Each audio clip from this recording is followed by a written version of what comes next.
L'État du Cameroun à la recherche d'une somme de 220 milliards de francs CFA sur le marché monétaire via l'émission des obligations du Trésor assimilables. Une somme destinée à des projets de développement, à savoir la construction d'infrastructures routières, l'eau et l'énergie, les infrastructures sportives et les équipements sanitaires. À noter que 73,5 milliards de francs CFA seront consacrés aux infrastructures sportives et 45 milliards de francs CFA à la santé au moment où la propagation du Covid-19 se poursuit dans le pays.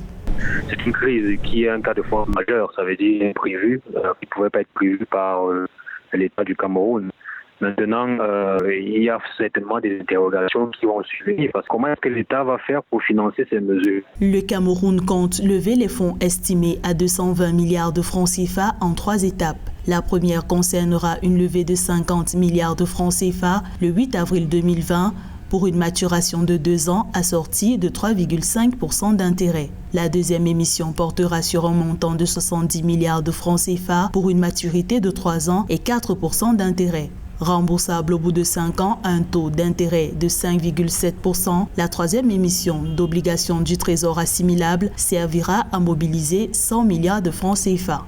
Alors, les chances que le Cameroun réussisse à lever des fonds recherchés dépendent tout d'abord de petits investisseurs. Donc ici, ça va dépendre de la rémunération que l'État du Cameroun va proposer aux investisseurs en contrepartie. L'émission d'obligations du Trésor assimilables de 220 milliards de francs CFA est encadrée par la loi des finances de l'exercice 2020.